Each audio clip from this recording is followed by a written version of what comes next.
Okay, welcome Hey to everybody. today's number 2. Always talk over you're welcome. We should have you welcome everyone first. This works. I get so excited. Guess what we're Here we go. Here you go. Say hello. Alright, so I'm so excited about today's. It's relationships and influence. And yesterday we mentioned that we wanted to talk a little bit more about context and why we're doing 22 up in context. What does that mean? Up in context, and why 22? And yeah, what does it mean? What is up? But to describe up, it's very challenging to describe up to someone who is still learning about what up is. We have these definitions, but you actually have to have some experience with up in order to know what it is.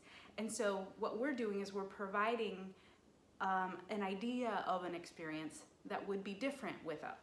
And it's fun to compare and contrast. So some of them we will draw, like, kind of say this is what up would be in context, and this is what the traditional system would be in this context. And kind of compare and contrast so you can get an idea. But one of the things that we want to be clear about when we say up in context is that the up isn't dependent on the context. Good point. And this is going to be especially important with this one, with relationships, that the relationship, it's a context to bring an internal state of up to. You bring up to the relationship. And so we'll talk about that a little bit more. Cool. Did you want to say anything about context? I'm good. I did great, you guys. Okay.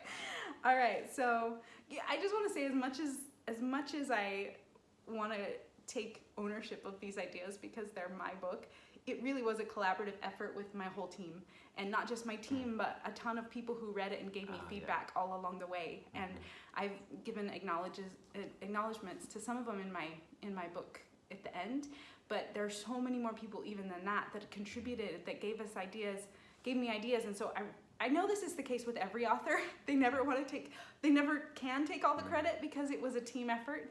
And of course, the person who helped me the most was this one. Supported me, bounced off ideas, got the ideas really clear, not only in up language, but in language that people who haven't had experience with up would understand. You're giving me too much credit. No, I know, Thank you.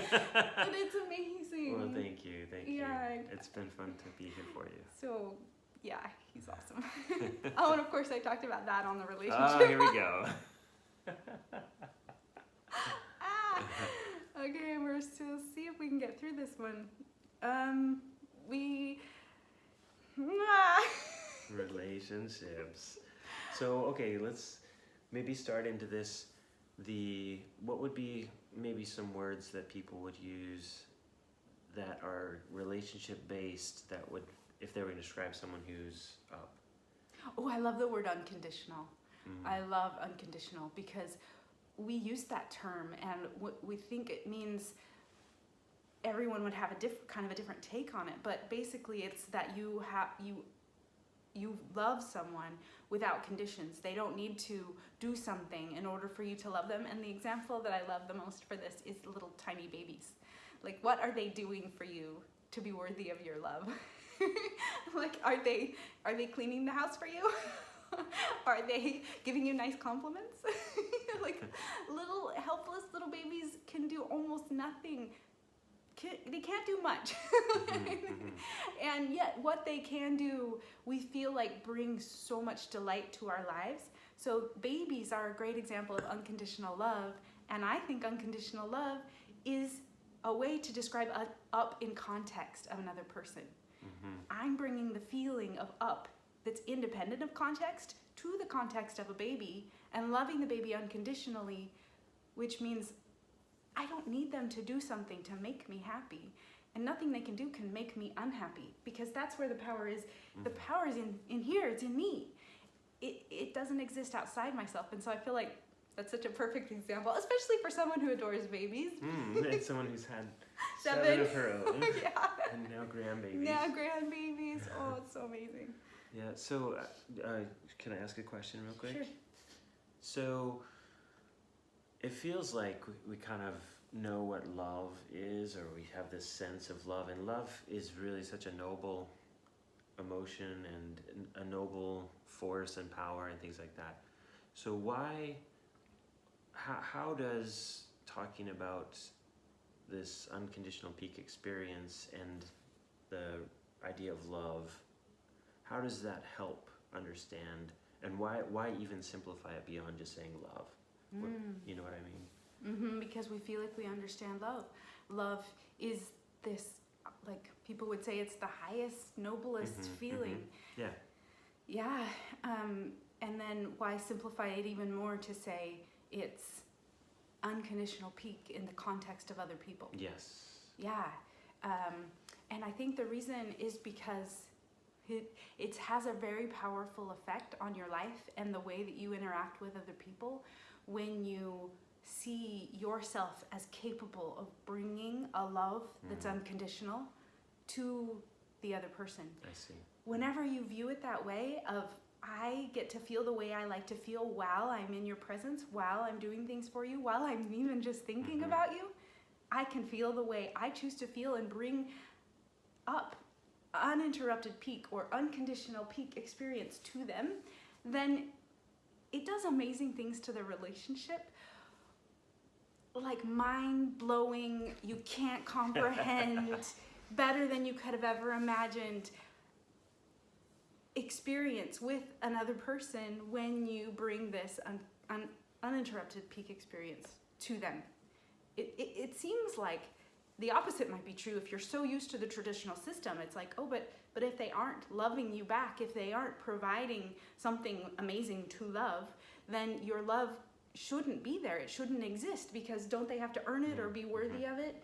Don't they have to be... Give the proper reaction, the proper whatever. Yeah, but the bringing unconditional peak to a person I can't see any downsides, and I've experienced it with everyone that I'm close to, and even people I've just met.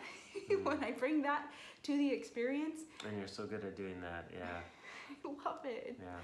And so remember, this is our translation stage. This is where you're figuring out the words that represent the meaning to you.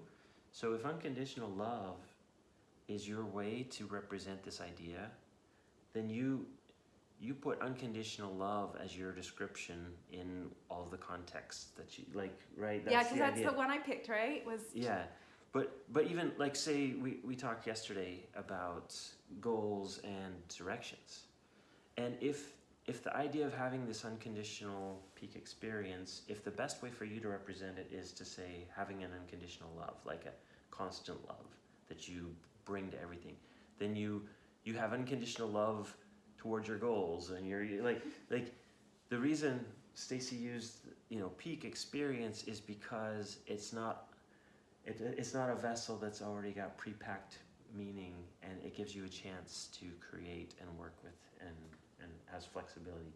And we talked a little bit about the story and the meaning of words and lens and all of that. So think about that when you're making your guidebook. Yeah. What meaning do you already have associated with love, and what limits do you already have attached to the idea of love? Yeah, and one of the reasons why I love to ask so many questions about each concept is to look at what I already think I know. Because that is as important or more important than trying to understand something new, is to say, well, what am I already bringing to this, and what is serving me and not serving me? What are the results? What are the results or the effects of my current beliefs? And so when you're doing the translation stage, look at that as much as you're looking at the new concept. Oh, it's so fun. Okay, so that's probably good. I don't know. You want to? Okay, yeah, that's probably because otherwise I might start. Yeah. So there are a lot. Yeah, obviously there are way more things that we could talk about. And I want to do a whole series on relationships. Well, we not want to. We are. And so. She's doing it on her Facebook Live. Well, yeah, but our course, yeah, we're selling our course. Yeah, we are working on a course and a book and things like that. So when those are ready, I mean, they could check it. They could check out the pre-sale offer on the website happyliferesults.com. But it is in pre-sale, so it's going to be a little while before it actually is available. Yeah. So, yeah. Okay, cool. Okay, thanks, guys. All right, thanks. See ya.